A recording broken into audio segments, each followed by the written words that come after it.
क्या कार्यक्रम है, क्यों अररिया आगमन हुआ है? देखिए, कार्यक्रम तो लगभग पूरे बिहार में ही इस तरह की करने की कोशिश है। माननीय नेता प्रतिपक्ष तेजस्वी जी और लालू जी का ये मानना था कि जब हमने को लेकर के संसद में प्रतिरोध दर्ज किया, वोटिंग हुई, तो उसके बाद उन्होंने कहा कि हमें तुरंत न्यायालय मूव करना चाहिए। माननीय सर्वोच्च न्यायालय ने 4-5 बिंदुओं पर एक राहत दी है और 5 को अगली सुनवाई है। लेकिन ये एक जागरूकता अभियान भी बेहद आवश्यक है। वक्फ का ये कानून अगर आप मूलतः एक शब्द में मैं कहूँ तो ये जमीन छीनने का कार्यक्रम है और जमीन को औने पौने दाम में अपने लोगों को बांटने का कार्यक्रम है। ये संविधान की धाराओं के मिस इंटरप्रिटेशन का, उसकी गलत व्याख्या का भी एक कानून बन गया है। अगर आप देखें कि माननीय सर्वोच्च न्यायालय ने आर्टिकल 26 जिसके तहत राष्ट्रीय जनता दल ने भी याचिका दायर की है, मैं स्वयं याचिका करता हूं जी, तो मैं आपको ये कहना चाहता हूं कि उसी संदर्भ में किशनगंज में हुई थी बीते दिनों, अलग अलग जगहों पर हमारे माइनॉरिटी सेल के अध्यक्ष हैं। अभी आप देख सकते हैं यहाँ मेरे दाहिनी और अनिल बाबू हमारे पूर्व विधायक, और मेरी बाईं और मनोज जी, और ये पूरा का पूरा अररिया, किशनगंज, कटिहार, पूर्णिया, ये चारों प्रमंडल में लोगों के बीच में ये अभियान चल रहा है कि लोगों को बताया जाए कि ये लड़ाई मूलतः हिंदू मुसलमान मिल के लड़ेंगे।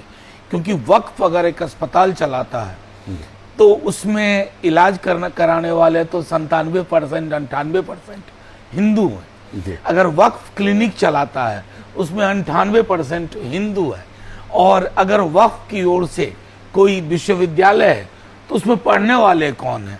तो ये सीधे तौर पर इस बात को लोगों के समक्ष रख करके हम कानूनी लड़ाई भी लड़ेंगे न्यायालय में, जहां माननीय सर्वोच्च न्यायालय पे भरोसा है, लेकिन लोगों के बीच में ये अभियान चला करके लोगों को संगठित करना, जागृत करना और लोगों को ये बताना कि ये अपने 2-4 पूंजीपति मित्रों के लिए जमीन की छीनने की शुरुआत कर रहे हैं। आज वक्फ है, आर्टिकल 26 का फिर दुरुपयोग करके दलितों, पिछड़ों, अत्यंत पिछड़ों, फिर अगड़ों की जमीन भी छीनेंगे। सर, अभी भारत में एक जो दर्दनाक घटना हुई है, पहलगाम में आतंकी हमला हुआ है, इस पर क्या कुछ कहें? देखिए, इस पर कुछ कहने की जरूरत नहीं है। पूरा देश आहत, पूरा देश आहत है। कौन सा प्रदेश ऐसा था जहां के लोग इसमें शहीद नहीं हुए?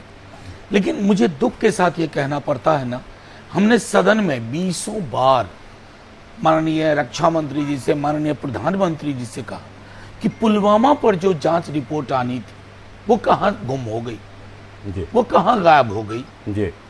अगर पुलवामा की हकीकत का जर्रा जर्रा का पन्ना पन्ना हमारे सामने होता ना, तो आज पहलगाम में यह हादसा नहीं होता। उन्होंने पहलगाम में जो इस आतंकी घटनाओं को जन्म दिया ना, वो नफरत के बीज भी बोना चाहते थे हमारे समाज में। लेकिन सैल्यूट है इस देश की पहचान को, इस देश के एक एक नागरिक को। इन्होंने इस नफरत की फसल लगने को समझ लिया और एकजुट होकर के एक संदेश दिया है, और वो एकजुटता हिंदुस्तान की एकजुटता है, भारतवर्ष की पहचान की एकजुटता है। बहुत बहुत धन्यवाद।